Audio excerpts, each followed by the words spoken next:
Welcome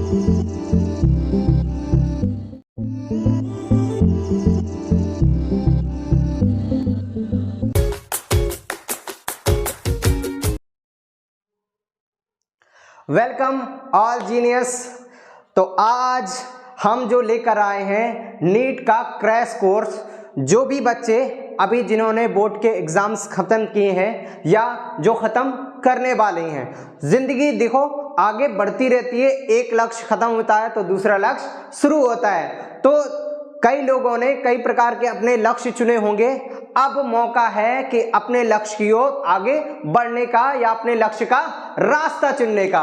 तो जिन लोगों ने जैसे आईआईटी के लिए तैयारी की होगी या आईआईटी के लिए सोचा होगा, कुछ लोगों ने नीट के लिए प्रिपरेशन करने के लिए सोचा होगा और कुछ लोगों ने एक अच्छी यूनिवर्सिटी, गवर्नमेंट यूनिवर्सिटी में एडमिशन लेने के लिए सोचा होगा। तो डिफरेंट वेरिएशन के बेस हो सकते हैं, अलग अलग इंसान की अलग अलग सोच होती है। तो हम जो लेकर आए हैं नीट का बेहतरीन क्रैश कोर्स, हम आपको जो है जिस नीट के एग्जाम्स के पहले ही हम पूरे सिलेबस का रिवीजन करेंगे, हर एक प्रकार के क्वेश्चंस को देखेंगे जो कि प्रीवियस ईयर पूछे गए हैं या अगले आने वाले नीट्स एग्जाम में पूछे जा सकते हैं। तो आज का हमारा टॉपिक है, हम आज कंप्लीट करेंगे चैप्टर सॉल्यूशन।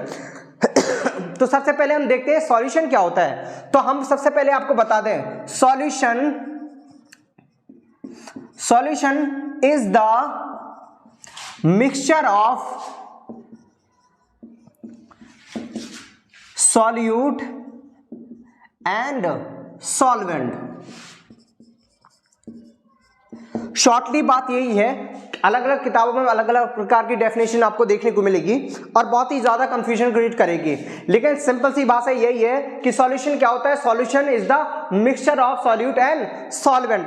अब आप हमसे पूछेंगे सॉल्यूट क्या होता है सर, सॉल्वेंट क्या होता है, तो जाहिर सी बात है, अगर जैसे सपोज दैट आप अपने घर में कभी शरबत वगैरह बनाते हैं या मीठा पान वगैरह बनाते हैं, जैसे कि मेहमान आते हैं तो आप उनको मीठा शरबत वगैरह पिलाते हैं या रौब वगैरह, ठीक है। तो आप क्या करते हैं, पहले ग्लास में पानी पुट करते हैं, ठीक है, और ठीक है ग्लास को पूरा पानी से भर लेते हैं, उसमें एक बात इसमें 1-2 स्पून क्या करते हैं, शुगर ऐड करते हैं। क्या ऐड करते हैं, शुगर ऐड करते हैं। तो अगर आपने ये शुगर इस ग्लास में पुट कर दी, उसके बाद क्या करते हैं, इसको थोड़ा स्ट्राइक करते हैं, जिसके बाद हमें एक बहुत ही मीठा सा शरबत मिल जाता है ना, जो कि बहुत ही अच्छा लगता है, गर्मियों के टाइम पे बहुत ज्यादा अच्छा लगता है, ठीक है, हम सब लोग पीते हैं, ठीक है। तो इस प्रकार जो आपने शुगर ली है वो क्या है, आपका शुगर जो है स्मॉल अमाउंट में ली है, तो जो भी स्मॉल अमाउंट में लिया जाता है उसको हम क्या कहते हैं, सॉल्यूट। और ये वाटर जो है, शुगर के कंपैरिजन में आपने वाटर बहुत ज्यादा लिया हुआ है, तो हम वाटर को क्या कहेंगे, सॉल्वेंट कहेंगे। समझ में आ गया, वाटर क्या है हमारा, सॉल्वेंट।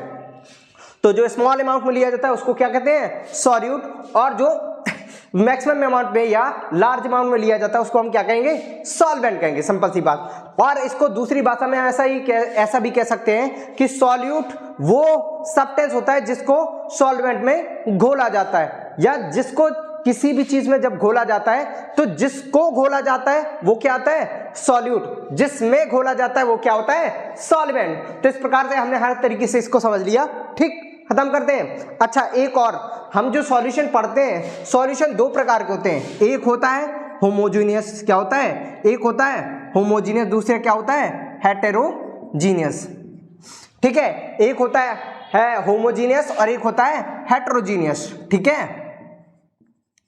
एक होता है क्या, होमोजीनियस, और एक होता है हेटेरोजीनियस, ठीक है। 2 प्रकार के सॉल्यूशन होते हैं जो आपके सॉल्यूशन में चैप्टर में जो हम बात करने वाले हैं आज हम इसमें केवल जिक्र करेंगे केवल होमोजीनियस सॉल्यूशन का।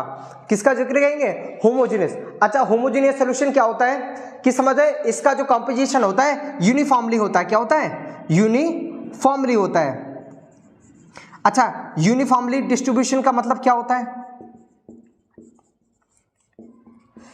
या यूनिफॉर्मली कॉम्पोजिशन भी कह सकते हैं हम, क्या कह सकते हैं, यूनिफॉर्मली कॉम्पोजिशन। अच्छा, ये क्या होता है, खैर इस वर्ड को समझते हैं कि जैसे कि सपोज दैट आपने एक ग्लास, जैसे अभी मैंने आपको बताया, आपने शुगर ऐड किया, इसको स्टार्ट किया, उसके बाद आपका एक शरबत बन गया। मान लो ये आपका शरबत बन के तैयार हो गया, क्यों, लालच आ गया मुंह में, गर्मियों में बहुत अच्छा लगता है शरबत, है ना, हाँ, तो ये हमारा क्या हो गया, शरबत बन के स्टार्ट हो गया। तो आप ये देखेंगे कि चले आप यहाँ का पानी का घूंट मारे, चाहे यहाँ की पानी का घूंट मारे, चाहे शरबत का यहाँ के पानी का घूंट मारे, हर जगह सेम टेस्ट होगा, हर जगह क्या होगा, सेम मिठास होगी। ऐसा नहीं होगा कि भैया यहाँ सरफेस पे ज़्यादा मिठास है, इसके नीचे थोड़ा और ज़्यादा मिठास है, फिर नीचे फिर नीचे, ठीक है।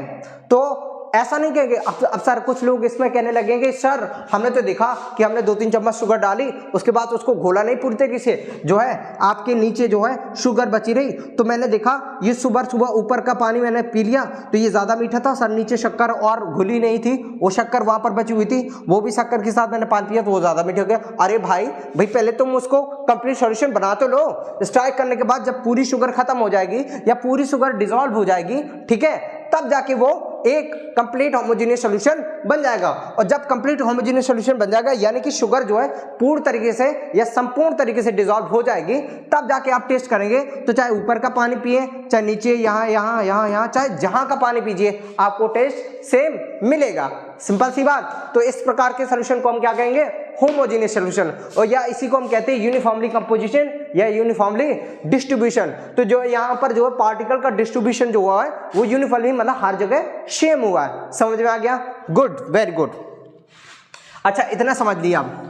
अब उसके बाद सॉल्यूशन में हम डिफरेंट कंसंट्रेशन टर्म पढ़ते हैं। अच्छा, कंसंट्रेशन टर्म क्या होती है, इसको भी बहुत ही सिंपल वे में समझते हैं।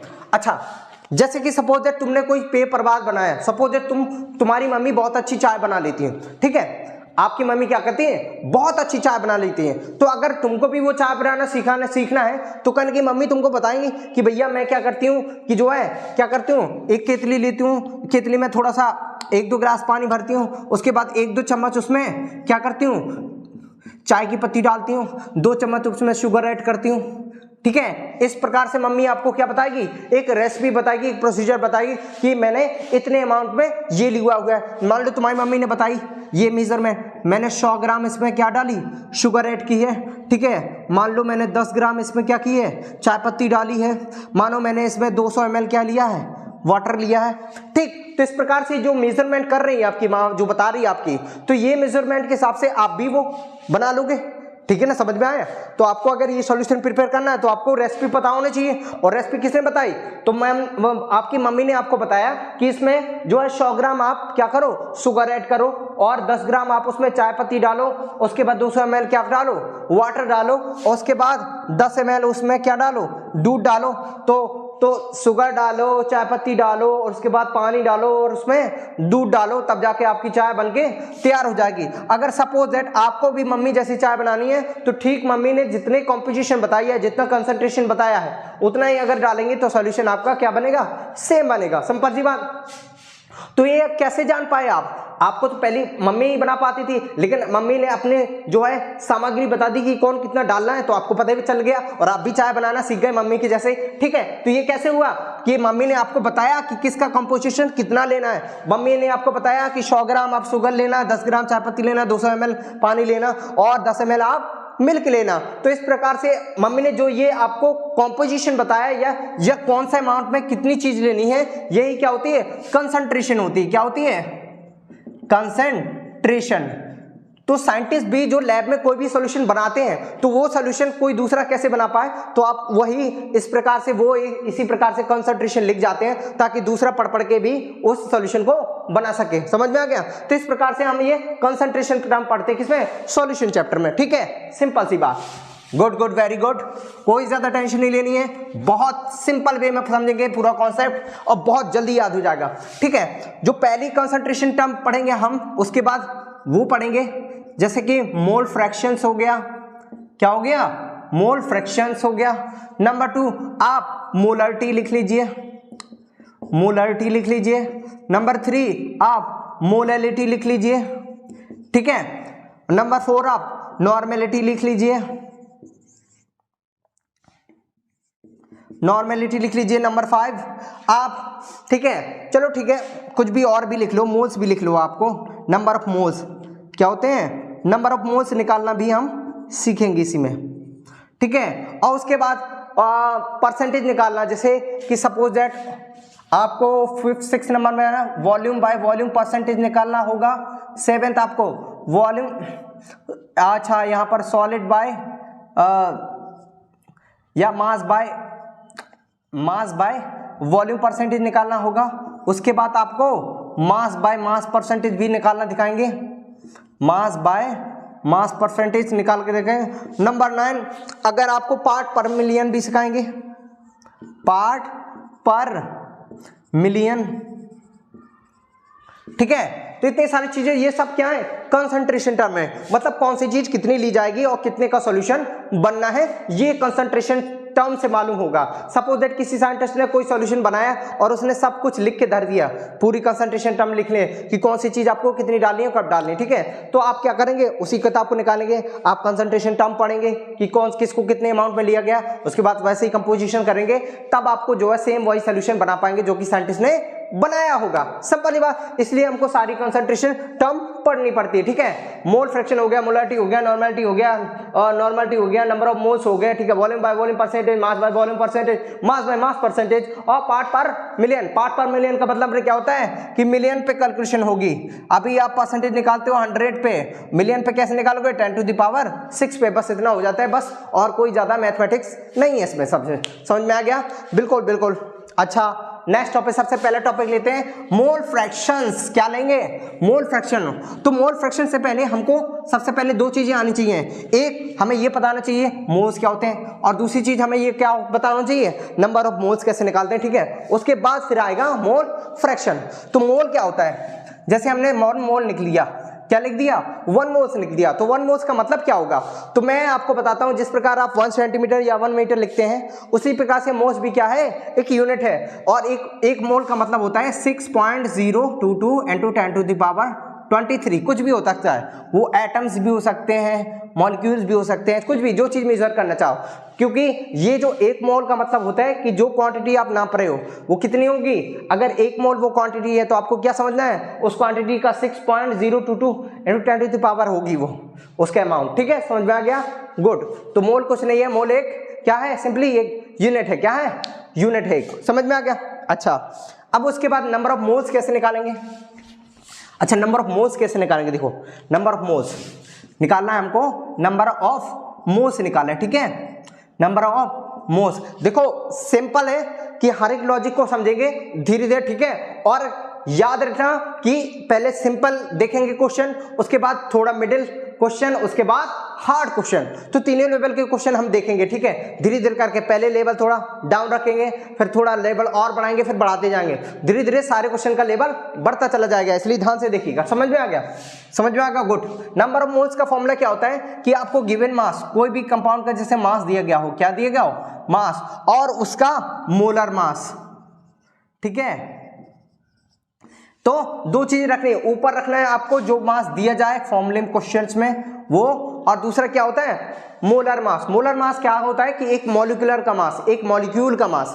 जैसे सपोज है उसने आपको H2O दे दिया, तो H2O का अगर आपको मोलर मास निकालना है तो आपको पता होगा हाइड्रोजन का जो मास होता है, हाइड्रोजन के 8 एटम का मास होता है 2, और 2 हाइड्रोजन के एटम है H2O, तो कहने के 2 हाइड्रोजन के एटम है, इसलिए 2 से मल्टीप्लाई करेंगे, उसके बाद प्लस करेंगे ऑक्सीजन का, ऑक्सीजन के 1 एटम है, ठीक है। ऑक्सीजन का मास कितना होता है, एटॉमिक मास होता है 16।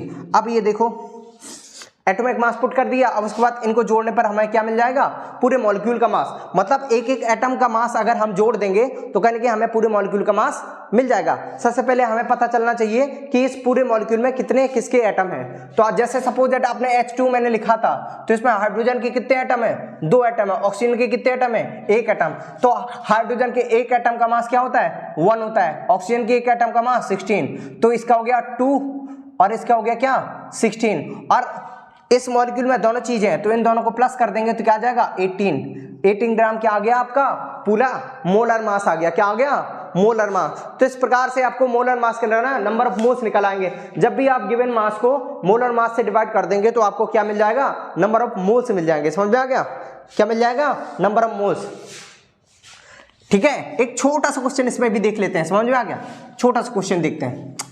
खैर ये इसके क्वेश्चन पूछ नहीं जाएंगे, लेकिन हाँ ये हर क्वेश्चन में यूज जरूर होगा, ठीक है। जब भी सॉल्यूशन का कोई भी क्वेश्चन आए तो इसको निकालना आना चाहिए, क्योंकि इसको निकालने के लिए आपको जरूर पूछेगा वो। सपोज दैट, अच्छा NaOH have 10 gram in solution,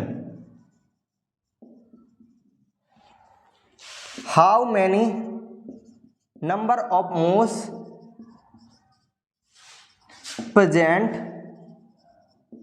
in solution. ठीक है, वो कह रहा है कि अगर NaOH का जो है हमने 10 ग्राम लिया है, क्या 10 ग्राम NaOH लिया है, ठीक है, तो अब वो हमसे पूछ रहा है कि उस सॉल्यूशन में उसके नंबर ऑफ मोल्स बताइए NaOH के। तो नंबर ऑफ मोल्स कितने होंगे ऑफ NaOH, तो वो हमसे पूछ रहा है कि अगर हम 10 ग्राम NaOH लें किसी सॉल्यूशन में, तो आप मुझे बताइए कि NaOH के कितने नंबर ऑफ मोल्स होंगे इतने में 10 ग्राम में। तो हमने नंबर मोल्स का क्या फॉर्मूला पढ़ा था, number of moles, number of moles का फॉर्मूला हमने पढ़ा था गिवन मास, क्या होता है गिवन मास अपॉन क्या होता है molar mass, given mass upon molar mass, ये होता है क्या नंबर ऑफ मोल्स का फॉर्मूला। सिंपल सी बात, आपको गिवन मास कितना दिया गया है, ये देखो ये दिया है 10 ग्राम, कितना दिया गया है 10 ग्राम, तो आप 10 ग्राम लिख देंगे। उसके बाद जो है NaOH का मोलर मास, NaOH का मोलर मास क्या निकालेंगे NaOH। अच्छा यहां पर देखो सोडियम के कितने एटम है, एक एटम, सोडियम के एक एटम का मास कितना होता है 23, प्लस ऑक्सीजन, ऑक्सीजन के एक एटम का मास 16, प्लस OH, H के एक हाइड्रोजन का मास कितना होता है 1, ठीक है, प्लस करोगे सबको, ये 23 प्लस 16 प्लस 1 कितना हो जाएगा, ये हो जाएगा आपका 40, कितना हो जाएगा 40 हो जाएगा। तो 10 अपॉन कितना हो जाएगा 40, 0 से 0 कैंसल, अगर आप इसको डिवाइड करेंगे तो क्या हो जाएगा 0.25 मोल्स, कितने आ जाएंगे 0.25 मोल्स आ जाएंगे। इस प्रकार से आपने नंबर मोल्स निकालना है, ठीक है, समझ में आ गया सबको, गुड। आगे बढ़ते हैं। अब उसके बाद दूसरी क्वांटिटी, अब हम आते हैं मोल फ्रैक्शन पे, जो हमने आपको बताया था। अब किस पे आना है आपको, मोल फ्रैक्शन से, ठीक है, ओके। अभी दिखाते हैं मोल फ्रैक्शंस, ठीक है, मोल फ्रैक्शंस। अच्छा, अब मोल फ्रैक्शंस क्या होता है, जैसे कि मैंने आपको बताया था, आपको कोई भी सॉल्यूशन बनाना हो, जो आप सॉल्यूशन बनाते हैं तो उसमें दो चीज लगती हैं, क्या लगती हैं, दो चीज, एक लगता है सॉल्यूट प्लस एक लगता है सॉल्वेंट, ये दो चीज लगती हैं, क्या लगता है, एक सॉल्यूट लगता है और एक सॉल्वेंट लगता है। अच्छा, सॉल्यूट और सॉल्वेंट के पार्टिकल के बीच में कुछ तो भैया घमासान युद्ध हो रहा होगा, तभी तो सॉल्यूशन बना रहे होंगे भाई, क्योंकि हमने पढ़ा है ना कि जब तक एनर्जी नहीं होगी तब तक कोई रिएक्शन हो सकती है क्या, और रिएक्शन कहां से आएगी, फ्रैक्शन से। जो आपके जो नंबर ऑफ एटम्स आपने डाले हैं, ये जो आपने मॉलिक्यूल्स डाले किसी भी सॉल्यूशन में, वो क्या करेंगे आपस में कोलाइड कर रहे होंगे। अरे भाई स्ट्राइक करते हैं ना, आप स्ट्राइक करते हैं ना, स्ट्राइक करके हम क्या करते हैं, उनको एनर्जी दे रहे होते हैं, वो एनर्जी पाकर वो क्या करते हैं, आपस में लड़ते हैं, तो वो ही होता है उनका फ्रैक्शन। कभी कोई भी चीज आपस में लड़ेगा तो क्या लगेगा, फ्रैक्शन, ठीक है। तो उसी को अगर हम दोनों के फ्रैक्शन निकाल सकते हैं कि भाई सॉल्यूट पार्टिकल कितने लड़ रहे हैं, सॉल्वेंट पार्टिकल, सॉल्यूट के कितने पार्टिकल कितने सॉल्वेंट के पार्टिकल से लड़ रहे हैं, या सपोज दैट कि किसी भी सॉल्वेंट में सॉल्यूट के कितने पार्टिकल हैं सॉल्वेंट के कंपैरिजन में, या पूरे सॉल्यूशन के कंपैरिजन में, वही निकालते हैं, वही आपका परसेंटेज होता है, समझ आए, या वही आपका मोल फ्रैक्शंस होता है, ठीक है। जैसे कि सपोज दैट आपको सॉल्यूट के पार्टिकल के जो है आपको मोल फ्रैक्शन निकालना है, सॉल्यूट के, यहां पर लिख लो मोल फ्रैक्शंस ऑफ सॉल्यूट पार्टिकल, ठीक है। तो मान लो सपोज दैट जो सॉल्यूट के पार्टिकल हैं उसको हम Na कह दें, और जो सॉल्वेंट के पार्टिकल हैं उसको Nb कहते हैं। तो ये क्या है, सॉल्यूट के पार्टिकल और ये सॉल्वेंट के पार्टिकल, ठीक है। तो सॉल्यूट के नंबर ऑफ मोल्स क्या है, Na है, और सॉल्वेंट के नंबर ऑफ मोल्स क्या है, Nb है, समझ में आ गया। तो अगर हमें सॉल्यूट के निकालना है तो यहां पर क्या लिख दो, Na मतलब मोल फ्रैक्शन ऑफ सॉल्यूट, समझ में आएगा। तो जिसका मोल फ्रैक्शन निकालना है उसको सबसे ऊपर रखो, उसके बाद नीचे सॉल्यूट और सॉल्वेंट दोनों की मोल्स को ऐड कर दो, Na प्लस Nb, यही आपको क्या दे देगा, इन दोनों का रेशियो ही आपको क्या दे देगा, आपको मोल फ्रैक्शन दे देगा। क्या दे देगा, मोल फ्रैक्शन। इसी प्रकार आपको अब सॉल्वेंट की निकालना है, किसकी निकालना है, सॉल्वेंट की निकालना है, सॉल्वेंट की निकालना है तो Nb सॉल्वेंट के मोल्स ऊपर रख दो और नीचे कर दो सॉल्यूट प्लस सॉल्वेंट के मोल्स, दोनों के मोल्स को ऐड कर दो, ये क्या दे देगा आपको, सॉल्वेंट का मोल फ्रैक्शन। और सपोज दैट अगर आपको ये भी बताओ मोल फ्रैक्शन आपने निकाला हो, तो मोल फ्रैक्शन को अगर आप 100 से मल्टीप्लाई कर देंगे तो वही परसेंटेज बता देगा कि सॉल्यूट की कितने नंबर मोल, सॉल्यूट का क्या परसेंटेज है सॉल्यूशन में, और या फिर आपको सॉल्वेंट के जो मोल फ्रैक्शन निकाले उसको 100 से मल्टीप्लाई कर देंगे तो वो परसेंटेज बता देगा कि किसी भी सॉल्यूशन में सॉल्वेंट का क्या परसेंटेज है। समझ में आ गया? तो इन दोनों का अगर परसेंटेज पूछे कि सॉल्यूट के पार्टिकल का परसेंटेज क्या है सॉल्यूशन में, तो आपको क्या करना है, सिंपली 100 से मल्टीप्लाई करना है। क्या करना है? 100 से मल्टीप्लाई। तो इस प्रकार से आप दोनों की परसेंटेज भी बता सकते हैं। सिंपल सी बात, ठीक, बिल्कुल ओके। अच्छा, इस पर भी एक क्वेश्चन कर लेते हैं, जल्दी जल्दी खत्म करते हैं, ये थोड़ी सिंपल टॉपिक है, ठीक है, क्योंकि हमें कहीं ना कहीं नीट का लेवल छूना है तो कहीं ना कहीं थोड़ा जल्दी करना पड़ेगा भाई, पूरा अगर टॉपिक कंप्लीट करना है तो, ठीक, क्योंकि टाइम बहुत कम है, लगभग 1.5 महीने से भी कम है, ठीक है। तो क्या करेंगे आप, क्वेश्चन देखते हैं मोल फ्रैक्शन के ऊपर, ठीक है। 10 ग्राम ऑफ NaCl dissolve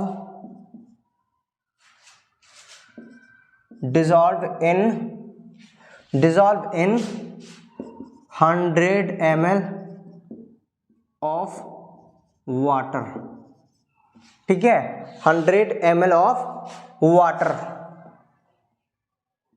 या हम कह दें 100 ml of water, ठीक, समझ में आ गया, ओके, या 100 moles of water, ठीक है, ठीक है। फाइंड द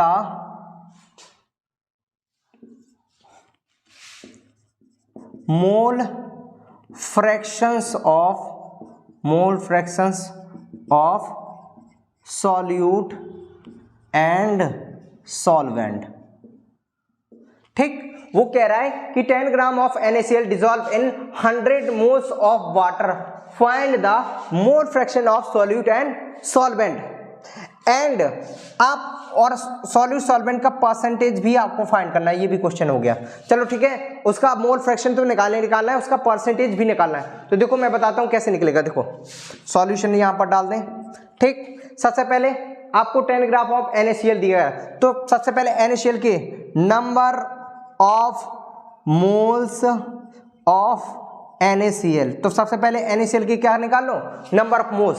तो मैंने क्या बताया था, नंबर ऑफ मोल्स का फॉर्मूला आता है given mass upon molar mass, तो गिवन मास कितना है, 10 है यहां पर।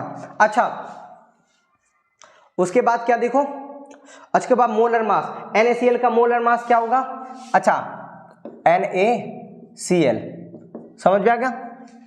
अच्छा, यहां पर देखो Na क्या होता है 23 प्लस Cl क्या कितना होता है 35 ले लेते हैं, वैसे होता है 35.5 भी ले सकते हैं आप, ठीक है।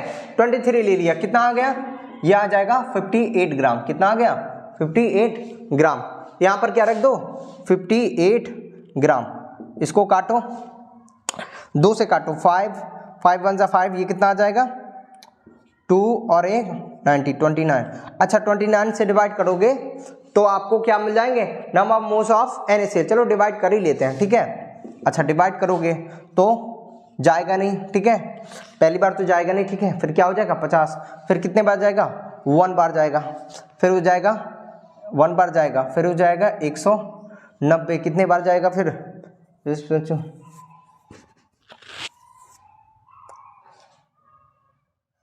और 200, ठीक है, 6 बार जाएगा, कितने बार जाएगा 6 बार, ठीक है, कितने बार जाएगा 6 बार जाएगा, समझ में आ गया। तो कहीं ना कहीं इतना आ जाएगा 0.16 के समथिंग, ठीक है, 0.16 मोल्स आ जाएंगे किसके, अच्छा ये आ जाएंगे NaCl के। उसी प्रकार अब इसके तो नंबर ऑफ मोल्स दिए गए हैं, इसके भी मिल गए हमें, ठीक है, दोनों के नंबर ऑफ मोल्स मिल चुके हैं हमें, ठीक है, क्या मिल गए, दोनों के नंबर ऑफ मोल्स। अब इसका मोल फ्रैक्शन निकालेंगे, तो मोल फ्रैक्शन कैसे निकालेंगे, सिंपल सी बात, मोल फ्रैक्शन के लिए जैसे सपोज दैट आपको NaCl का मोल फ्रैक्शन निकालना है, क्या निकालना है, मोल fractions of NaCl।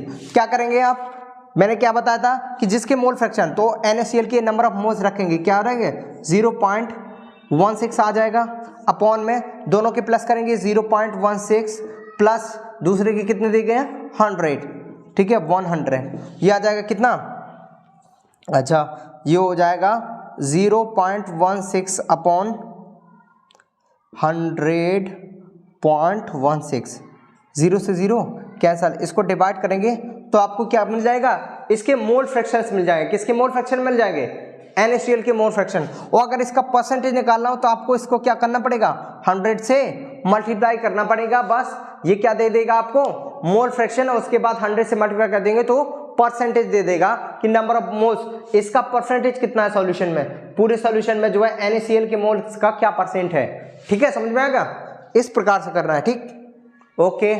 Mole fraction के बाद नेक्स्ट जो आपको कंसंट्रेशन टर्म पढ़नी है वो पढ़नी है मोलारिटी। क्या पढ़नी है, मोलारिटी। सबसे पहले मोलारिटी में एक चीज देखते हैं हम कि मोलारिटी शब्द क्यों दिया गया है इसको, और मोलारिटी का एक्चुअल मीन्स क्या होता है प्रैक्टिकली। मैं कोशिश करूंगा आपको विजुलाइज करवाने की कि मोलारिटी का मीन्स क्या होता है, ठीक है। मोलारिटी सबसे पहले यहां पर लिख लीजिए, क्या मोलारिटी। अच्छा मोलारिटी को समझते हैं थोड़ा अच्छे से। देखो सपोज दैट आपने ये एक कंटेनर ले लिया, सपोज दैट, ठीक, एक कंटेनर ले लिया, आपको इसमें सॉल्यूशन भर के दिया गया है, क्या दिया गया है सॉल्यूशन। सपोज दैट ये सॉल्यूशन है किसका, अच्छा ये है NaCl प्लस H2O का सॉल्यूशन है, ठीक है। आपको क्या दिया गया है, NaCl और H2O का सॉल्यूशन, मतलब कि सॉल्ट एंड वाटर का है, किसका है, सॉल्ट का है प्लस वाटर का सॉल्यूशन दिया गया आपको, ठीक है। तो कहीं ना कहीं इसमें वाटर के मॉलिक्यूल्स भी होंगे और सोडियम के भी होंगे, भाई सॉल्ट के भी होंगे और सॉल्ट के भी मॉलिक्यूल होंगे और किसके, वाटर के होंगे। सपोज दैट ये अगर वाटर के हैं तो कहीं ना कहीं इन्हीं के बीच में कहीं ना कहीं सॉल्ट के भी होंगे, क्या होंगे, सॉल्ट के भी होंगे, सपोज दैट, ठीक है, सॉल्ट के भी होंगे।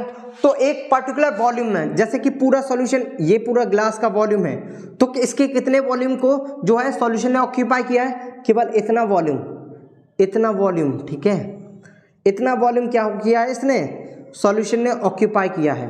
तो इतने वॉल्यूम में कितने नंबर ऑफ सॉल्यूट है, ठीक है, इस पूरे वॉल्यूम में कितने number of solute, number of moles of solute है, वही आपकी क्या होती है, वही आपकी मोलारिटी होती है कि एक पर्टिकुलर सॉल्यूशन के वॉल्यूम में कितने number of moles of solute present है, वही आपकी क्या होती है, मोलारिटी होती है। इसलिए मोलारिटी का फॉर्मूला क्या होता है, मोलारिटी बराबर क्या होता है, number of moles of solute upon volume of solution. तो पूरे सॉल्यूशन के वॉल्यूम में कितने नंबर ऑफ मोल्स ऑफ जो है सॉल्यूट प्रेजेंट है, वही आपका क्या होता है, मोलारिटी होता है। इस प्रकार से डेटिंग समझिएगा यहाँ, जैसे इतना वॉल्यूम इसने कवर किया हुआ है, इस पूरे वॉल्यूम में number of solute, number of moles of solute कितने हैं, वही आपकी क्या हो जाएगी, मोलारिटी हो जाएगी, ठीक है। तो सॉल्यूट मोलारिटी का फॉर्मूला क्या हो जाएगा, number of moles of solute पर unit volume of solution, number of moles of solute पर यूनिट वॉल्यूम ऑफ सॉल्यूशन, ये आपका क्या हो जाएगा, मोलारिटी हो जाएगा। समझ में आ गया, good.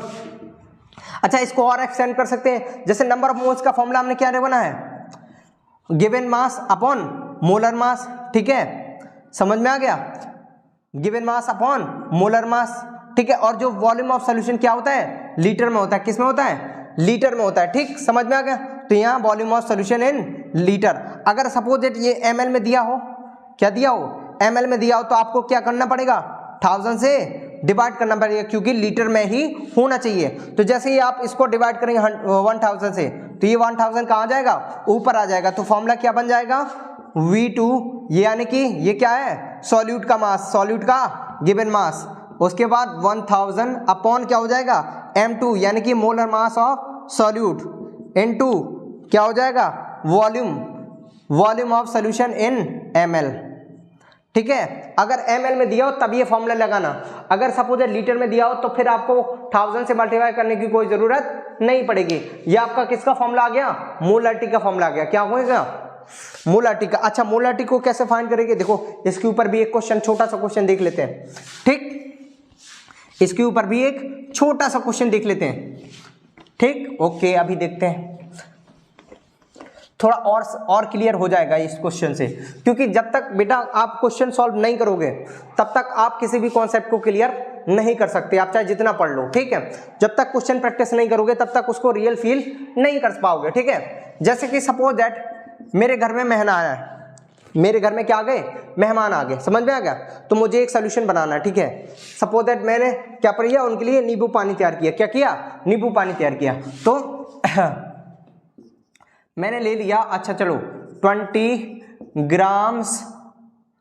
Gram of NaCl dissolve in, ठीक है, 200 ml of water. Find the molarity of the solution.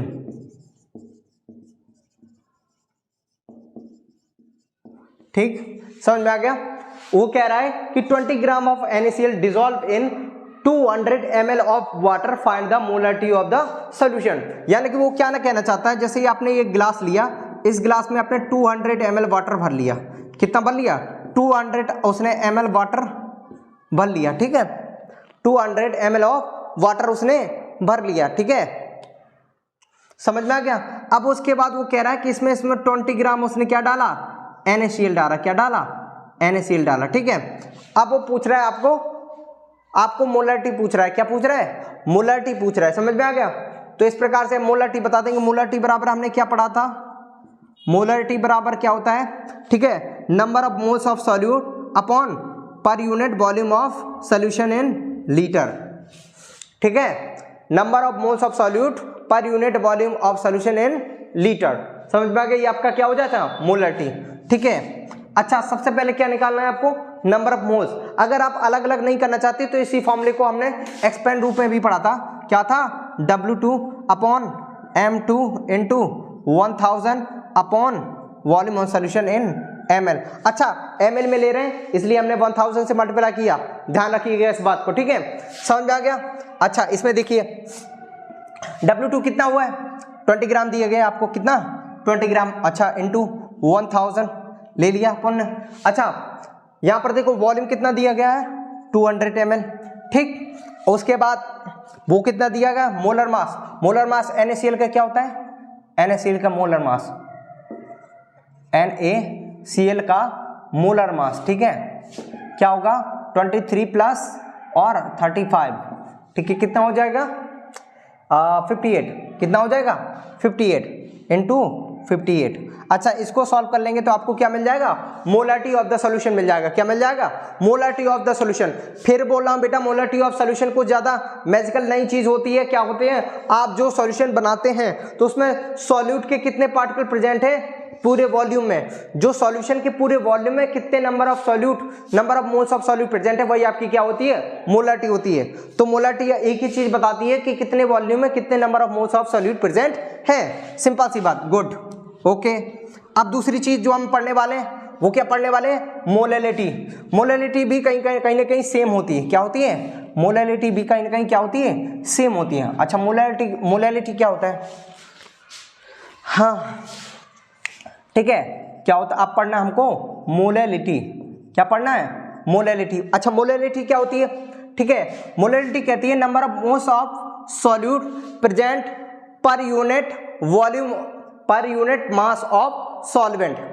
क्या होता है, per unit mass of solvent, या हम W1 भी लिख दे देंगे। ये क्या, W1 बराबर क्या है, मास ऑफ सॉल्वेंट, ठीक है।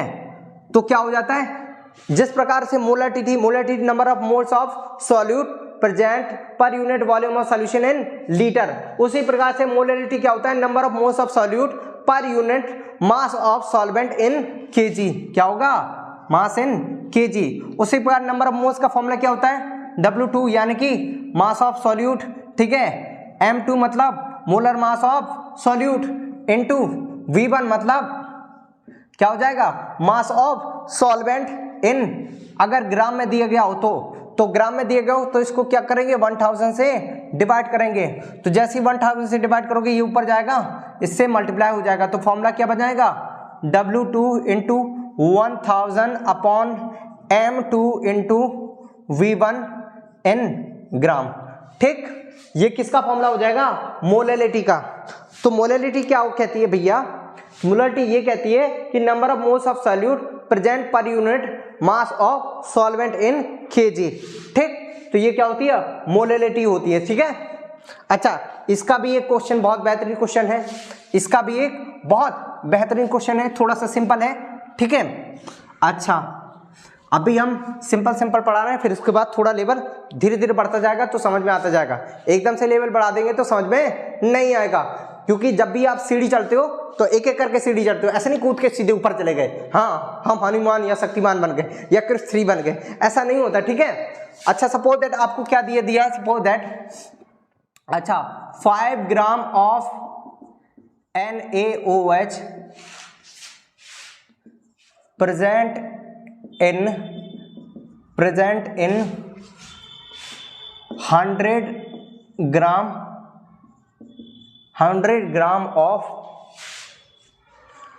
ग्राम ऑफ सपोज दैट कुछ भी ले लो, 100 ग्राम ऑफ, चलो ठीक है 100 ग्राम ऑफ, चलो मिथाइल ऑरेंज, ठीक है, find the molality of solution. ठीक, अब वो क्या कह रहा है, 5 gram of NaOH present in the 100 gram of methyl orange, find the molality of solution. तुरंत सॉल्यूशन में डालेंगे। ठीक है, मैंने फॉर्मूला मोलैलिटी का बताया था आपको, क्या बताया था, मोलैलिटी का फॉर्मूला ऑलरेडी बता दिया है। क्या होता है, W2 यानी कि मास ऑफ सॉल्वेंट 1000 जब ग्राम में दिया गया हो, यहाँ देखो मास कितने में, किस में दिया गया है, सॉल्वेंट का मास देखो ग्राम में दिया गया है, तब ये 1000 से मल्टीप्लाई करवाना। ठीक है, उसके बाद क्या करना है, M2 मतलब मोलर मास ऑफ सॉल्यूट, किसका, मोलर मास ऑफ, क्या डालेंगे यहाँ पर, सॉल्यूट। ठीक है, उसके बाद डालेंगे W1 यानी कि मास ऑफ सॉल्वेंट इन ग्राम। ठीक है, यहाँ पर देख लो W2 मतलब मास ऑफ सॉल्यूट कितना दिया गया है, 5 ग्राम, इनटू क्या होगा 1000, M2 कितना दिया गया है, M2 मतलब मोलर मास ऑफ सॉल्यूट, तो NaOH का मोलर मास निकालेंगे तो क्या हो जाएगा, 23 प्लस 16 प्लस 1 कितना हो जाएगा, 40 हो जाएगा। कितना हो जाएगा, 40 हो जाएगा। तो यहाँ पर क्या रखोगे, 40 इंटू ग्राम, सॉल्वेंट का मास कितना दिया गया है, 100 ग्राम। ठीक है, ये 0 से 0 कैंसर, ये 0 से ये 0 कैंसर, ये 0 से ये 0 कैंसर। ठीक है, कितना आ गया, 5/4, इसको डिवाइड करोगे कितना हो जाएगा, 1 अच्छा 8 और कितना आ जाएगा, 1.25। ठीक है, क्या आ जाएगा, मोलैलिटी आ जाएगी, क्या आ जाएगी, मोलैलिटी आ जाएगी, मोल्स पर केजी। ठीक है, मोल्स पर केजी, यूनिट जरूर लिखिएगा। ठीक है, अच्छा यूनिट समझ में आ गया, कैसी यूनिट निकाली, फॉर्मूला क्या था, number of moles, number of moles को क्या किस में डिनोट करते हैं, मोल्स में। ठीक है, उसके बाद क्या हो गया, mass of solvent, mass of solvent को किस में डिनोट करते हैं, केजी में, इसलिए यूनिट आ गई मोल पर केजी। ठीक है, क्या आ जाएगी, मोल पर केजी, या इसको हम ऐसे भी कह सकते हैं, मोल केजी इनवर्स। क्या कह सकते हैं, मोल केजी इनवर्स, ये भी कह सकते हैं। समझ में आ गया, बिल्कुल सही, बिल्कुल बिल्कुल बिल्कुल, इतना समझ में आ गया। तो हमने सारे टर्म के लिए, कंसंट्रेशन टर्म के लिए कर लिए। एक और शब्द बताए, क्या है, नॉर्मलिटी बचा है। क्या बचा है, नॉर्मलिटी। चलो नॉर्मलिटी को और खत्म करते हैं। ठीक है, तो सारी कंसंट्रेशन टर्म खत्म हो जाएंगी। समझ में आया बेटा, oh my God, magic magic magic. ओ भैया, NEET NEET NEET, doctor doctor doctor doctor doctor MBBS doctor, मजा आता है, खुद में फील आता है, एक वाइब आता है, ओह MBBS डॉक्टर। ठीक है, तो कहने की अगर MBBS डॉक्टर बनना है तो जोश लगा के, तन के साथ, मन के साथ, मेंटली फिजिकली पूरी तरीके से प्रिपेयर होकर जुट जाना है। बस ऐसा लगना चाहिए कि बस नीट नहीं तो कुछ नहीं। और अपने आप को ये कहो नीट से कि मैं नहीं तो कौन बे, क्या कहोगे, मैं नहीं तो कौन बे, मैं ही हूँगा एमबीबीएस, ऐसा कहो खुद से कि मैं ही हूँगा एमबीबीएस। समझ में आ गया? गुड, स्टार्ट करते हैं। क्या नॉर्मेलिटी है, बड़ा भाई बहुत पॉपुलर हुआ था ये गाना, मैं नहीं तो कौन बे। वैसे हर एक कॉम्पिटिटर को ये सोचना चाहिए कि मैं नहीं तो कौन बे, अगर मैं एमबीबीएस नहीं बनूंगा तो कौन बनेगा। इसलिए अपने आप से भी ये क्वेश्चन करो, जो तुम्हारी नाकामयाबी अगर तुम्हारे सामने आती है, कभी भी तुम्हारा कॉन्फिडेंस लूज होता है, तो उससे कहो नाकामयाबी से, मैं नहीं तो कौन बे, अगर मैं नहीं तो कौन बनेगा डॉक्टर, मैं ही हूं नंबर 1। इस प्रकार सोचेंगे जरूर आप क्वालिफाई करेंगे नीट को। नीट क्या, बड़े से बड़ा एग्जाम क्वालिफाई कर लेंगे, ठीक है, और बहुत बड़े डॉक्टर बनेंगे, ठीक है, एमएस एमडी सब कुछ बनो भाई, ठीक है। बस कॉन्फिडेंस को अपने लूज नहीं करने दो। तुमसे ज्यादा एजुकेटेड कोई नहीं, तुमसे ज्यादा टैलेंटेड कोई नहीं, ठीक है। तो अपने आप को कहो मैं नहीं तो कौन बे, ये फॉर्मूला बना लो, रट लो, ठीक। अच्छा, नॉर्मेलिटी, नॉर्मेलिटी क्या होता है, ग्राम एटॉमिक नंबर, ठीक है, ठीक है, अपॉन वॉल्यूम ऑफ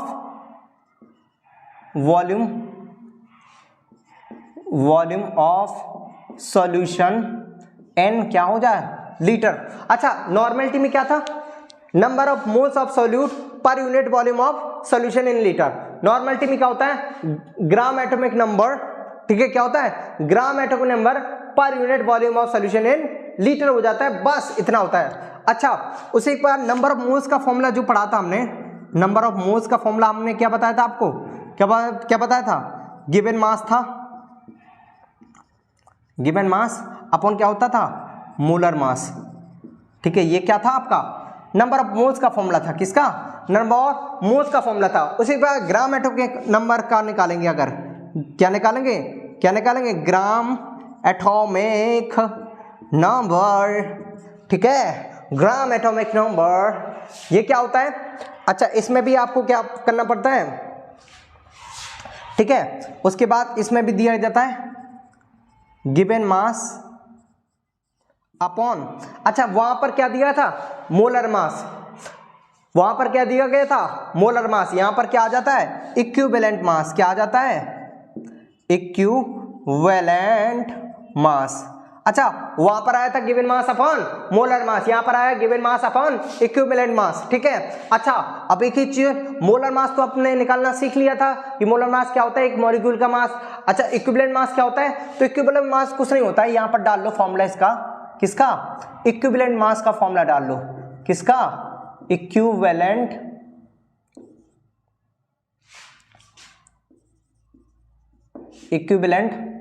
मास बराबर क्या होता है, तो आपको molar mass upon x factor, क्या होता है, molar mass upon x factor. Oh my God, x factor क्या होता है, एक्स फैक्टर ये होता है बेटा, जैसे कि सपोज दैट आपने कोई भी एसिड सपोज दैट डिसॉल्व किया, तो क्या होता है, आयंस में टूट जाता है, ठीक है। जो एसिड है वो क्या देता है, H+ आयन देता है।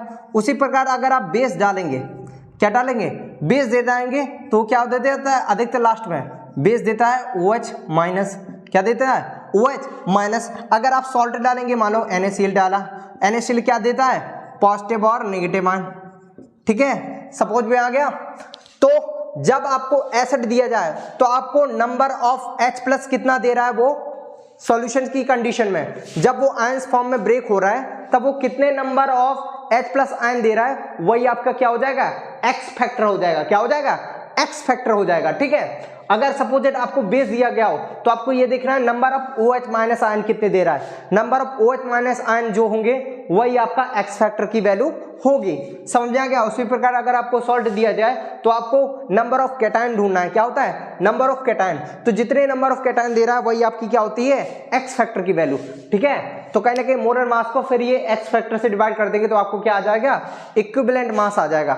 मैक्सिमम केसेस में इक्विवेलेंट मास जो होता है वो मोलर मास के ही करीब मिलेगा आपको, मैक्सिमम केसेस में। ऐसा नहीं कि यही मिलेगा, अलग भी हो सकता है, ठीक है। एग्जामिनर थोड़ा चालाकी कर सकता है कि वो सोचेगा कि स्टूडेंट क्या होते हैं, आलसी होते हैं, वो ज़्यादा पढ़ते नहीं, वो क्या करते हैं, जल्दी जल्दी करते हैं, अरे सर ने बताया था वही रख देते हैं। ऐसा नहीं करना है भाई, दोनों चीजें चेक कर लेना है। नीट क्या कहता है, आपका चारों पांचों कलाओं में निपुण तरीके से आपका टेस्ट लेता है। आपकी जो है प्रेजेंस ऑफ माइंड क्या है, आपका दिमाग किस तरीके से काम करता है, साइकोलॉजी टेस्ट भी ले लेता है उन्हीं क्वेश्चन में। जो बेटा वो नीट का जो क्वेश्चन पेपर बनाया जाता है ना, वो केवल ये जानने के लिए पेपर नहीं बनाया जाता कि आपको फिजिक्स केमिस्ट्री बायो का कितना ज्ञान है, नहीं, वो ये भी देखता है कि बच्चे का प्रेजेंस ऑफ माइंड क्या चलता है, ठीक है, बच्चा टफ से टफ सिचुएशन को कैसे हैंडल कर सकता है।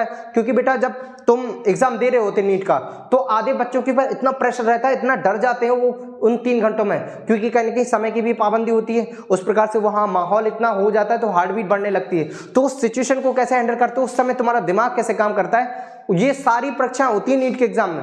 कोई भी कंपटीशन एग्जाम जो बड़ा एग्जाम होता है, वहां पर केवल आपकी नॉलेज का टेस्ट नहीं होता है, आपकी पर्सनालिटी का टेस्ट भी हो जाता है, हर चीज का टेस्ट ले लेते हैं वो लोग एक पेपर में ही, ठीक है। इसलिए नीट टफेस्ट एग्जाम नहीं है, समझे, कुछ तो होगा उसमें, तभी तो उसको टफेस्ट माना जाता है, समझ में आ गया, वेरी गुड। बाकी हो जाएगा, टफ कठिन है तो परिस्थितियां कठिन होती हैं, वीर योद्धा वही होते हैं जो कठिन परिस्थितियों में भी अपना चमक छोड़ जाते हैं। तो अपने आप से कहो, मैं नहीं तो कौन बे, हम ही है डॉक्टर, हम ही है MBBS। ओके गुड, यहां तक क्लियर हुआ, क्या तक क्लियर हुआ, इक्विवेलेंट मास क्लियर हो गया, ठीक है, नॉर्मेलिटी खत्म कर चुके हैं हम लोग, ठीक है। मोलरिटी बराबर क्या था, number of moles of solute पर unit volume of solution in litre. Normality क्या है, ग्राम एटॉमिक नंबर पर unit volume of solution in litre. समझ में आ गया। और एक बात याद रखना कि जो है मोलरिटी और नॉर्मेलिटी में क्या रिलेशन होता है, समझ में आ गया, मोलरिटी और नॉर्मेलिटी में क्या रिलेशन होता है। तो एक बात याद रखना क्या होता है, ठीक है। तो आपको केवल और केवल एक्स फैक्टर से मल्टीप्लाई करना है, ठीक है। अगर आपको नॉर्मेलिटी बराबर फॉर्मूला दिया जाए, देखो, अच्छा नॉर्मेलिटी का फॉर्मूला क्या होता है, देखो यहीं से रिलेशन बता देते हैं। नॉर्मेलिटी बराबर क्या होता है, अच्छा ग्राम एटॉमिक नंबर,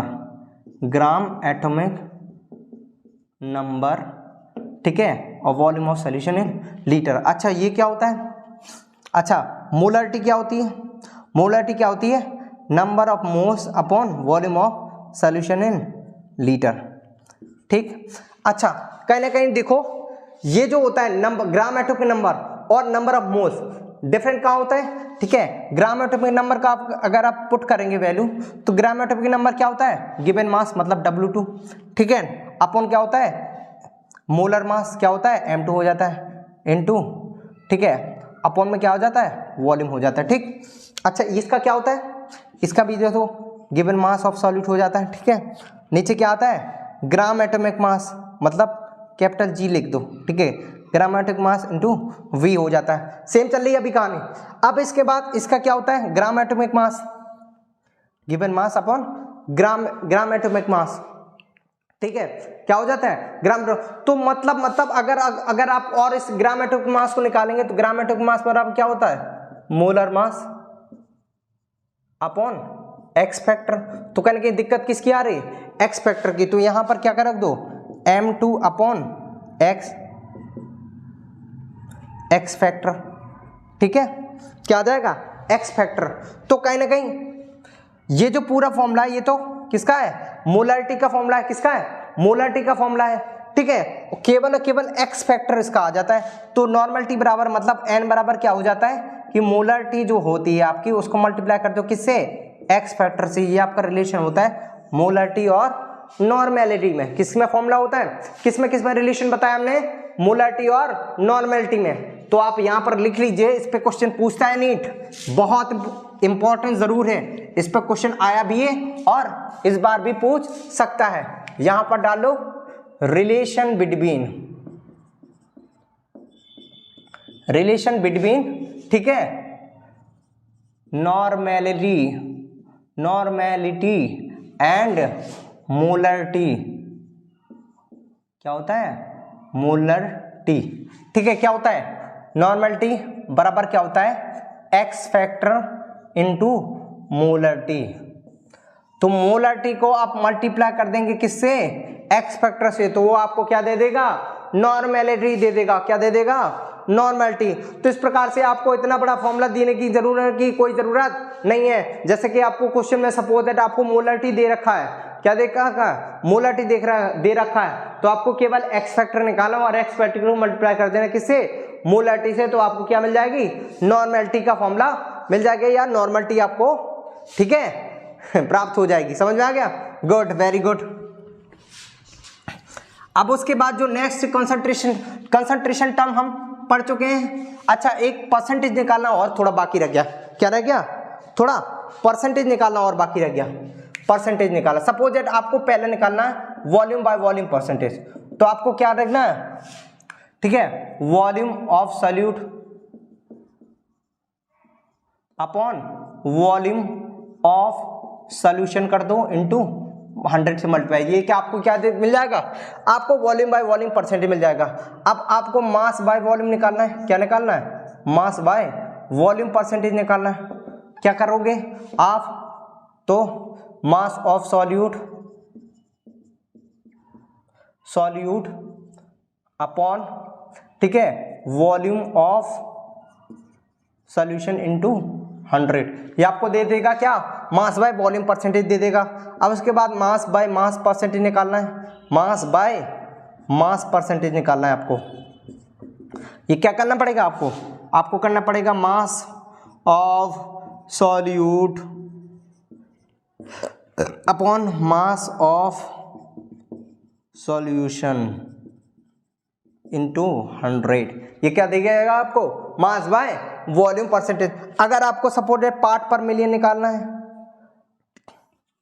या इसको शॉर्ट फॉर्म में कहते हैं पीपीएम निकालना है, सपोर्टेड पीपीएम निकालना है वॉल्यूम बाय वॉल्यूम में, तो क्या आपका क्या निकाल देंगे, volume of solute upon volume of solution into, अब 100 का मल्टीप्लाई नहीं होगा, अब 10 टू द पावर 6 का होगा, क्योंकि 10 टू द पावर 6 को ही मिलियन कहते हैं हम, समझ लो, ठीक है। 1 मिलियन बराबर क्या होता है, 10 लाख। कितना होता है, 10 लाख को ही हम 1 मिलियन बोलते हैं। तो पार्ट पर मिलियन निकालने के लिए कोई भी ज्यादा नहीं, बाकी सब फॉर्मूला वैसे ही सेम करना है। यहाँ पर 100 से मल्टीप्लाई करने थे, यहाँ पर किससे, 10 टू द पावर 6 से मल्टीप्लाई करोगे बस, तो पार्ट पर मिलियन हो जाता है। समझ में आ गया, गुड, समझ में आ गया, गुड। आगे पढ़ते हैं फिर इसी में। अब उसके बाद हम आते हैं किसमें, लॉस में। तो सॉल्यूशन के ऊपर भी कई प्रकार के लॉस दिए गए। अच्छा, लॉस क्यों दिए गए ये भी हम बताते हैं। अब साइंटिस्टों ने क्या खोज की, साइंटिस्टों ने कहा कि अगर किसी गैस को, क्या कहें, अगर किसी गैस को गैस डिसॉल्व इन लिक्विड, अच्छा, गैस को हमें किस में डिसॉल्व करना है, लिक्विड में डिसॉल्व करना है। किसमें, लिक्विड में। सपोज दैट ये गिलास में पानी भरा है, ठीक। अब आप कहेंगे सपोज दैट आपके एटमॉस्फेयर में डिफरेंट प्रकार की गैसेस हैं, एटमॉस्फेयर में डिफरेंट प्रकार की गैसेस हैं। अच्छा, ये गैस ये जो गैसेस हैं आपस में उड़ रही हैं एटमॉस्फेयर में। अच्छा, इनमें से कोई गैस आएगी तो नहीं पानी से रिएक्शन करने, कि भैया आओ आओ भैया यहाँ पर पानी है, आओ जाके हम इससे रिएक्शन कर जाते हैं। क्योंकि भैया जो गैस के पार्टिकल होते हैं वो काफी दूर दूर होते हैं और फ्रीली घूम रहे होते हैं, उन पे कोई प्रेशर अप्लाई नहीं होता है। वो क्या होते हैं, अपने आजादी से आवारगर्दी कर रहे होते हैं, ठीक है, ठीक है, आजादी से क्या कर रहे हैं, आवारगर्दी। उनको पढ़ाई के लिए कोई भी रेस्ट्रिक्शन नहीं लगाई गई है। जैसे कि सपोज दैट तुम्हारे माँ बाप अगर तुमको डांटे ना, तुमको स्कूल ना भेजें, तुमको कोचिंग ना पढ़ाएं, पढ़ोगे तुम, अरे नालायक, कभी नहीं पढ़ोगे तुम, है ना, कभी नहीं पढ़ सकते भाई, कभी नहीं पढ़ सकते। उसी प्रकार साइंटिस्ट ने क्या कहा, एक जो साइंटिस्ट थे हेनरी, क्या थे, साइंटिस्ट का नाम क्या था, हेनरी थे। अच्छा, हेनरी ने भी तुम लोगों को देख के ही लॉ बनाया होगा, मुझे पक्का कंफर्म है। तुम्हारे जैसे जो ना पढ़ने वाले और आलसी लोग हैं ना, उनके लिए, उनको देख के ही उन्होंने बनाया होगा कि बेचारे ये, इनको अगर स्कूल में ना भेजा जाए, इनको कोचिंग में ना भेजा जाए, इनको डांट न लगाई जाए, तो ये पढ़ने लिखने के लिए काम नहीं आएंगे, या इनको पढ़ना लिखना बिल्कुल अच्छा नहीं है। जब बेचारे स्कूल भेजे जाते हैं या ट्यूशन भेजे जाते हैं, तब जी टीचर्स भी डांटते मारते हैं, अभी ये सब करते हैं, तब जाके तुम लोग पढ़ पाते हो। तो कहीं ना कहीं जैसे प्रकार से तुम लोगों के ऊपर जब तक कोई प्रेशर अप्लाई ना कर जाए, रेस्ट्रिक्शन ना लगाया जाए, स्कूल ना भेजा जाए, तब तक तुम लोग पढ़ोगे नहीं। उसी प्रकार हेनरी ने क्या कहा था, हेनरी ने कहा था ऐसे साधारण तौर पर अगर ऐसे पानी भरा रहेगा और ऐसे ही एटमॉस्फेयर में गैसेस छूटी रहेंगे, तो इनको डिसॉल्व करना या इनका डिसॉल्व होना लगभग इम्पॉसिबल है। थोड़ी मात्रा में हो सकती है, केमिस्ट्री है भाई, थोड़ा मोड़ा मात्रा में थोड़ा एटमॉस्फेरिक प्रेशर पड़ रहा है जिसकी वजह से थोड़ा मोड़ा डिजोल्व हो सकती है। लेकिन अगर हेनरी ने बताया कि अगर आप लिक्विड में गैस को मैक्सिमम घोलना चाहते हैं, बहुत ज्यादा घोलना चाहते हैं अगर गैस को लिक्विड में, तो आपको क्या करना पड़ेगा, प्रेशर अप्लाई करना पड़ेगा। क्या करना पड़ेगा, प्रेशर अप्लाई करना पड़ेगा। जैसे कि सपोज दैट पहले ये था, ये एक कंटेनर था, क्या था कंटेनर, इसमें यहां तक तो लिक्विड भरा था, यहां तक लिक्विड भरा था, उसके बाद यहां गैस के पार्टिकल टहल रहे थे आपस में, क्या कर रहे थे, गैस के पार्टिकल आपस में ऐसे टहल रहे थे, ठीक है। अच्छा, उन्होंने कहा ऐसे ही अगर छोड़े रहेंगे बिना कोई प्रेशर अप्लाई नहीं करेंगे तो कहेंगे ये जो गैस के पार्टिकल हैं ये कभी भी इस वाटर में डिसॉल्व नहीं होंगे या इस लिक्विड में डिसॉल्व नहीं होंगे।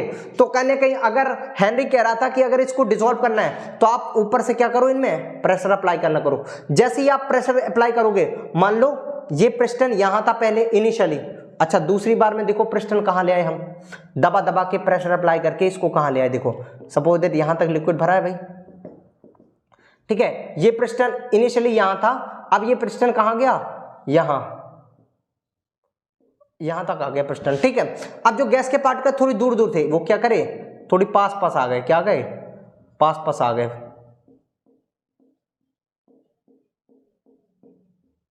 ऐसे ऐसे क्या करके थोड़ा और पास आ गए क्योंकि प्रेशर पड़ा ना इनके ऊपर। अब ये दिख रहे थे यहां पर स्पेस काफी था तो आपस से टहल रहे थे दूर दूर, लेकिन यहां पर क्या हुआ, स्पेस कम बचा, प्रेशर बहुत ज्यादा अप्लाई हो रहा है, तो कहीं ना कहीं इनको दबना पड़ रहा है किसमें, लिक्विड में, तो ज्यादा से ज्यादा फ्रैक्शन हो रहा है, ज्यादा से ज्यादा इनका कोलिजन हो रहा है, ज्यादा से ज्यादा कोलिजन हो रहा है और ज्यादा से ज्यादा से सॉल्युबिलिटी इंक्रीज हो रही है, ठीक है। तो उन्होंने कहा, हेनरी ने कहा अगर आप प्रेशर बढ़ाएंगे तो डायरेक्टली प्रोपोर्शनल होगा किसके, नंबर ऑफ मोल्स के, किसके, नंबर ऑफ मोल्स फ्रैक्शन के, क्योंकि देखो नंबर ऑफ मोल फ्रैक्शन के, देखो यहां पर स्पेस ज्यादा था तो ज्यादातर पार्टिकल सरफेस पे नहीं आ रहे थे, लिक्विड के सरफेस पे ज्यादा जो है फ्रैक्शन नहीं हो रहा था, टकराव ज्यादा नहीं हो रहा था क्योंकि बहुत ज्यादा स्पेस था, ठीक है। लेकिन यहां पर भी प्रेशर लिया है तो उतने ही नंबर ऑफ मोल्स हैं, नंबर ऑफ मोल्स उतने ही हैं, लेकिन क्या कर दिया हमने, पिस्टन दबा दिए तो अब स्पेस इनके ऊपर कम बचा, तो अब ज्यादा से ज्यादा पार्टिकल किससे कोलाइड कर रहे हैं, लिक्विड से, तो कहने की फ्रैक्शन बढ़ गया, किसका फ्रैक्शन बढ़ गया, मोल्स का फ्रैक्शन बढ़ गया, किसका, मोल्स का फ्रैक्शन बढ़ गया। तो कहने के हेनरी ने बताया था कि अगर आप प्रेशर अप्लाई करेंगे तो कहने के मोल फ्रैक्शन क्या हो जाएगा, इंक्रीज हो जाएगा, और मोल फ्रैक्शन इंक्रीज हुआ तो कहीं ना कहीं उसकी सॉल्युबिलिटी भी बढ़ जाएगी। सॉल्युबिलिटी क्या होती है, अच्छा सॉल्युबिलिटी क्या होती है, सॉल्युबिलिटी क्या होती है कि किसी भी चीज का किसी में घुलना ही क्या होती है, सॉल्युबिलिटी कहलाती है। सिंपल सी वर्ड में समझो, किसी भी चीज का किसी भी चीज में घुलना या किसी भी सॉल्यूट का सॉल्वेंट में घुलना ही क्या कहलाती है, सॉल्युबिलिटी कहलाती है। मतलब घुलने की क्वालिटी को ही हम क्या कहते हैं, सॉल्युबिलिटी। तो उन्होंने क्या कहा था कि हेनरी ने कहा कि अगर आप प्रेशर अप्लाई करेंगे, प्रेशर बढ़ाएंगे तो क्या है कि जो नंबर ऑफ मोल्स का फ्रैक्शन है वो फ्रैक्शन बढ़ जाएगा, मतलब उनका कोलिजन बढ़ जाएगा, किसके साथ, लिक्विड के साथ। तो गैस पार्टिकल का किसके साथ बड़ा है फ्रैक्शन, अच्छा गैस पार्टिकल का फ्रैक्शन बढ़ गया किसके साथ, लिक्विड के साथ, ज्यादा फ्रैक्शन मतलब घुलने के चांसेस ज्यादा बढ़ गए, तो कहने की सॉल्युबिलिटी क्या होगी, इंक्रीज हो जाएगी। तो उन्होंने कहा था अगर प्रेशर को अप्लाई करेंगे तो मोल ऑफ फ्रैक्शन बढ़ जाएंगे जिसकी वजह से सॉल्युबिलिटी बढ़ जाएगी। तो मतलब जितना ज्यादा आप अगर गैस को घोलना चाहते हैं लिक्विड में तो उतना ज्यादा आपको प्रेशर अप्लाई करना पड़ेगा, सिंपल सी बात। इसलिए उन्होंने एक क्वेश्चन दी थी कि प्रेशर डायरेक्टली प्रोपोर्शनल होगा किसके, मोल फ्रैक्शंस के, किसके, मोल फ्रैक्शन ऑफ गैसेस के, मोल फ्रैक्शन ऑफ गैसेस के या मोल फ्रैक्शन ऑफ सॉल्यूट के, ठीक है। तो कहने के देखा आपने, यहां पर देखो सरफेस से कितने टच हो रहे हैं मॉलिक्यूल, 1 2 2 4 चल रहे हैं, और यहां पर जब प्रेशर बढ़ा दिया तो ये जो ऊपर जो थे वो भी नीचे की तरफ आ गए, तो क्या होगा, एरिया कम हो गया और फ्रैक्शन बढ़ गया ना, मोल फ्रैक्शन बढ़ गया, क्या बन गया, मोल फ्रैक्शन, और जिसके वजह से सॉल्युबिलिटी भी बढ़ गई। तो इस प्रकार से हेनरी का जो लॉ कहता है वो कहता है pressure directly proportional to the mole fraction of solute, या मोल फ्रैक्शन ऑफ सॉल्यूट नहीं कह सकते, मोल फ्रैक्शन कह सकते हैं, समझ में आ गया। तो मोल फ्रैक्शन ऑफ सॉल्यूट भी हो सकते हैं, गैसेस सॉल्यूट में कुछ भी ले सकते हैं हम, गैसेस भी ले सकते हैं, कोई भी प्रकार की गैस ले लेते जिसको घोलना चाहते हैं, चाहे नाइट्रोजन ले ले, चाहे ऑक्सीजन ले ले, चाहे आप कार्बन डाइऑक्साइड ले लें, जिसको घोलना चाहते हैं। और जब प्रोपोर्शनलिटी का साइन जब भी हटता है तो कहता है कोई ना कोई कांस्टेंट आता है, तो यहाँ पर जो कांस्टेंट आता है वो आता है KH × X। तो इस प्रकार से ये इक्वेशन बन गई, क्या हो गई, P = क्या आ गया, KH × X। KH क्या है, हेनरी कांस्टेंट, KH क्या है, हेनरी कांस्टेंट, या कहेंगे हम हेनरी लॉ कांस्टेंट। क्या कहेंगे? हेनरी लॉ कांस्टेंट कहेंगे केएच को। केएच को क्या कहेंगे? Henry law constant. समझ में आ गया? तो सिंपल सी बात है, जब आप बचपन से पढ़ते आ रहे हैं कि कोई भी प्रोपोर्शनलिटी का हैंड जब भी हटाते हैं हम, कोई ना कोई कांस्टेंट आता है। यहाँ पर कौन सा कांस्टेंट आया? Henry law constant. तो क्या गया? तो कहीं ना कहीं इस लॉ को हम डेफिनेशन रूप में कैसे लिख सकते हैं? देखो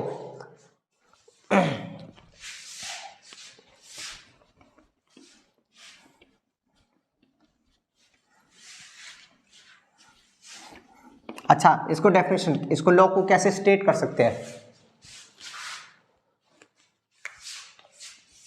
eight constant temperature, eight constant temperature, ठीक है, the pressure apply, the pressure apply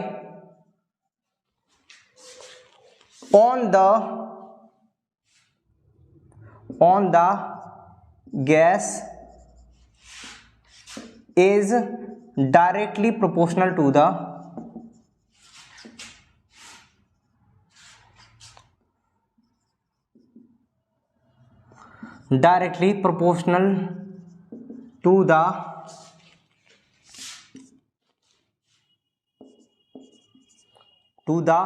mole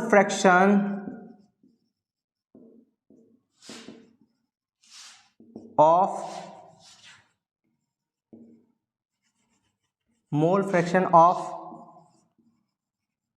gas present in solution।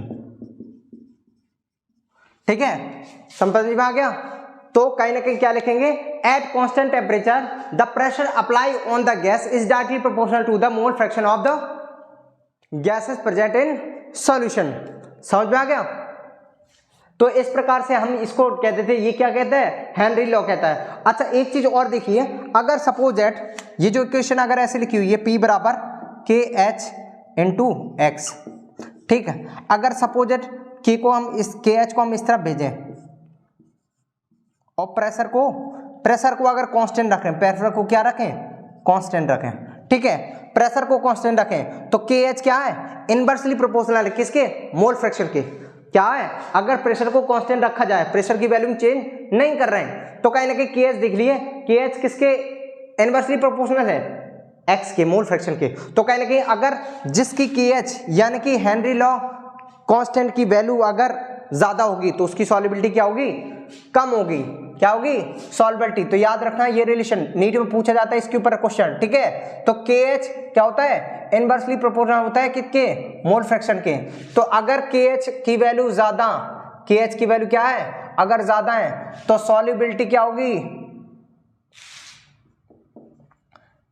Solubility क्या होगी? कम होगी। और जिसकी KH की वैल्यू कम, जिसकी KH की वैल्यू कम, उसकी सॉल्युबिलिटी क्या होगी?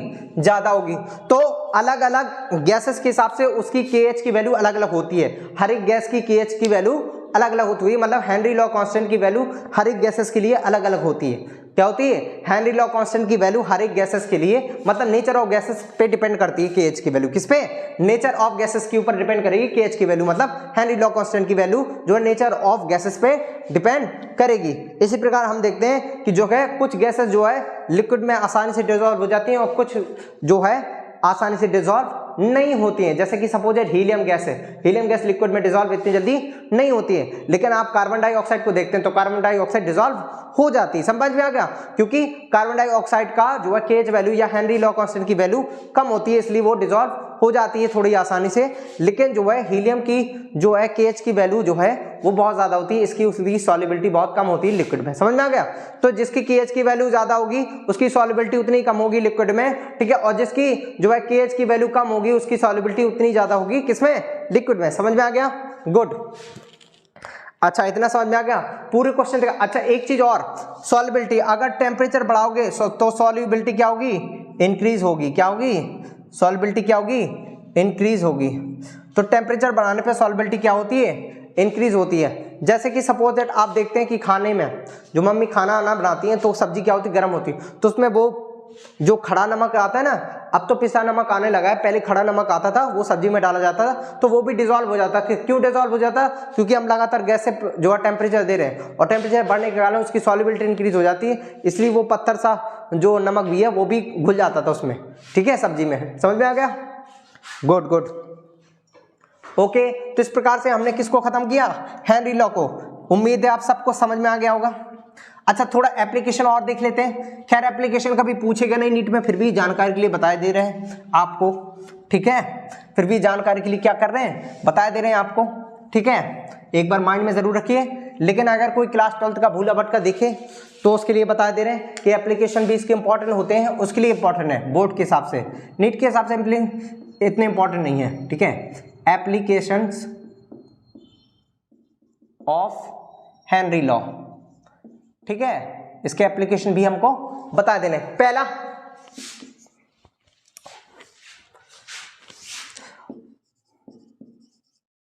ठीक है, अच्छा, cold drink bottle are kept under the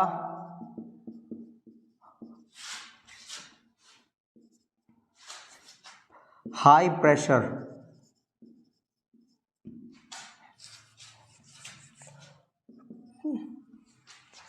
to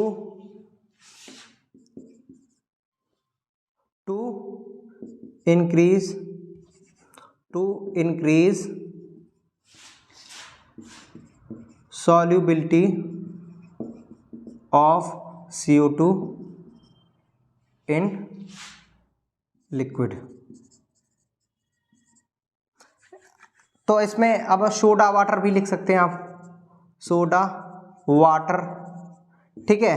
अच्छा, जैसे कि सपोज आपने कोई भी कोल्ड ड्रिंक खोली होगी, तो आप जैसे कोल्ड ड्रिंक खोलते हैं झन्ने से गैस बाहर निकलती है, बुलबुले निकलते हैं, ठीक है। क्या करते हैं आप, जैसे थम्स अप, पेप्सी, ड्यू वगैरह, इतनी सारी चीजें पीते हैं आप, कोल्ड ड्रिंक वगैरह, ठीक है, जितने भी सॉफ्ट ड्रिंक होते हैं, समझ में, या आप सोडा को खोलते हैं तो क्या करते हैं, जैसे ही आप कैप खोलेंगे वो क्या करें, झन्न से बाहर निकलेगी बलबुले के फॉर्म में। वो क्या होती है, वो आपकी CO2 गैस होती है, जो कि अंडर हाई प्रेशर में उसको सॉल्युबल किया जाता है, किसमें, लिक्विड में। वो आपकी पेप्सी में CO2 गैस घुली होती है। क्यों घुली होती है? अगर वो ना घुले तो आपका ये झन्न और ये जो जायका आता है पेप्सी में, क्या आता है, जायका, जो झन्न सी लगती है थोड़ी, वो क्या होती है, वो CO2 की वजह से होती है। और जैसे ही आप पेप्सी खोलते हैं बलबुले के फॉर्म में आने लगते हैं, वो क्या होती है, CO2 गैस ही होती है। क्या होती है, CO2 गैस ही होती है। तो कोल्ड ड्रिंक को जो है एक हाई प्रेशर, जो है हाई प्रेशर के अंडर जो है कैप्ट किया जाता है, उसकी कैप को जो है एक under the high pressure area में कैप्ट किया जाता है, ताकि जो है उसकी जो गैस है, जो CO2 है,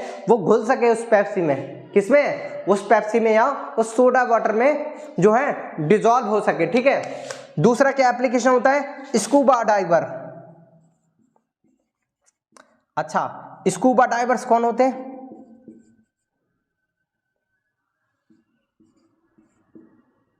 अच्छा, स्कूबा डाइवर कौन होते हैं, गोताखोर जो होते हैं, जो समुद्र में बहुत गहराई तक जाते हैं।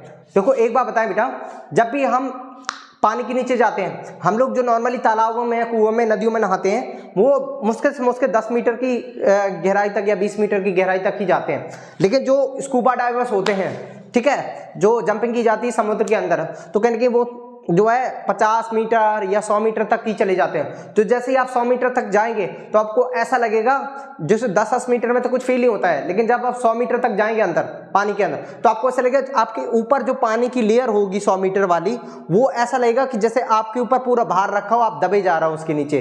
तो इतना ज्यादा प्रेशर बढ़ जाता है उसके 100 मीटर अंदर जाने पर।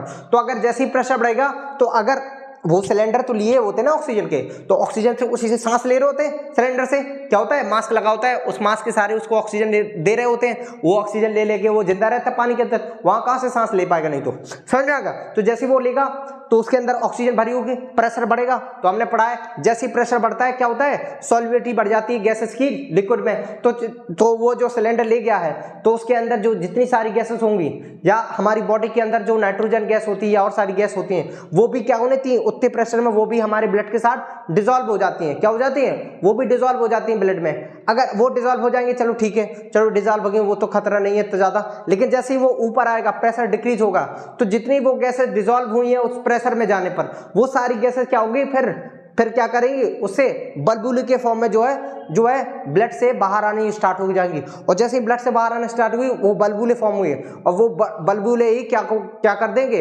आपकी जो है वेन्स वगैरह को ब्लॉक कर देंगे। क्या कर देंगे, वेन्स वगैरह को ब्लॉक कर देंगे, जिससे आपकी ब्लड की सप्लाई जो है अच्छे से नहीं हो पाएगी। इसी कंडीशन को हम कहते हैं, ठीक है, इसी कंडीशन को हम कहते हैं बेंड। टू अवॉइड बेंड्स, ठीक है, scuba divers carry oxygen cylinder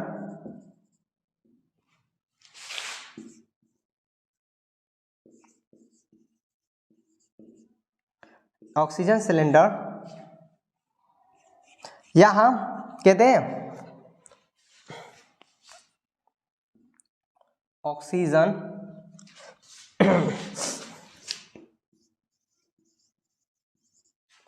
cylinder, ठीक है, to avoid bend scuba diver carry oxygen, ठीक है, ऑक्सीजन बॉक्स, ठीक है, गैसेस डोप्ड विथ हीलियम, ठीक है। तो क्या करते हैं, जो वो बेंड्स की कंडीशन जो मैंने आपको बताई ना कि अंडर द हाई प्रेशर जो है नाइट्रोजन जैसी गैसेस भी हमारे ब्लड में क्या होती हैं, डिसॉल्व हो जाती हैं, जिसके कारण वो जैसे ही जब तक प्रेशर रहता है तब तक वो ब्लड में डिसॉल्व रहती है, तब तक तो कोई दिक्कत नहीं, लेकिन जैसे ही वो बाहर आएगा तो जैसे ही प्रेशर डिक्रीज होगा तो वो जो गैस डिसॉल्व हुई थी हाई प्रेशर में वो क्या करेगी, ब्लड से फिर सेपरेट हो जाएगी और बलबुले के फॉर्म में निकलेगी। और वही वो फॉर्म जो बलबुले जो है आपकी जो है वेन्स वगैरह को ब्लॉकेज कर देंगी और जिसकी वजह से क्या होगा, आपका जो ब्लड की सप्लाई वो रुक जाएगा। और इसी कंडीशन को हम कहते हैं बेंड्स कहते हैं। क्या कहते हैं, इसी कंडीशन को हम बेंड्स कहते हैं। इसलिए जो वो ऑक्सीजन सिलेंडर जो कैरी करते हैं उसमें हम लोग क्या करते हैं, एक चालाकी दिखाते हैं, उसमें हीलियम गैस भर देते हैं। हीलियम गैस ऐसी होती है कि चाहे जितना जब 100 मीटर तक भी जाएगा तो उस प्रेशर में भी हीलियम गैस जो है उसमें डिसॉल्व नहीं होती। किसमें, उसमें ब्लड में आपकी डिसॉल्व नहीं होती, जिसके कारण वो जो है बेंड्स की कंडीशन जो है अवॉइड हो जाती है या बेंड्स की कंडीशन फिर नहीं आती, क्योंकि वो डिसॉल्व भी नहीं होगी, डिसॉल्व नहीं होगी तो वो निकले भी नहीं। समझ में आ गया, गुड। तो इस प्रकार से ये एप्लीकेशन है किसके, हेनरी लॉ के। हेनरी लॉ ने सिंपल सा इतना बताया था कि हम कैसे ज्यादा से ज्यादा जो है गैसेस को लिक्विड में घोल सकते हैं या उसकी सॉल्युबिलिटी को इंक्रीज कर सकते हैं। समझ में आ गया, गुड, वेरी गुड। ठीक, इसके आगे जो है नेक्स्ट लेक्चर में हम पूरे चैप्टर कंप्लीट करेंगे, ठीक है, और भी बहुत अच्छे अच्छे क्वेश्चन करेंगे। अभी तक हम जो है लेवल जो है नॉर्मल रख रहे थे, अब थोड़ा लेवल बनाएंगे, सेकंड वीडियो में अच्छा लेवल होगा और ज्यादा, ठीक है, क्योंकि नीट में दोनों प्रकार के क्वेश्चन पूछे जाते हैं, इसलिए दोनों प्रकार के क्वेश्चन पे फोकस रखना, लोअर पे भी, मीडियम पे भी और हायर पे भी, हर प्रकार के क्वेश्चन पूछता है नीट में, इसलिए हर प्रकार के क्वेश्चन पे ध्यान रखना, ठीक है। सरल क्वेश्चन भी पूछता है, टफ क्वेश्चन भी पूछता है, समझ में आ गया। अगर टफ के पीछे भागोगे तो वो भी नहीं कर पाओगे। याद रखना, जितना पढ़ा रहे हो उतना पढ़ते जाओ, नीट क्लियर हो जाएगा। केमिस्ट्री में तो दिक्कत नहीं आएगी, इतना मेरी गारंटी, ठीक है। समझ में आ गया, तो पढ़ते रहिए, अपने इसी प्रकार अपने भविष्य को उज्जवल बनाते रहिए। बेस्ट ऑफ लक, मेरी सारी बेस्ट विशेस आपके लिए, ठीक है।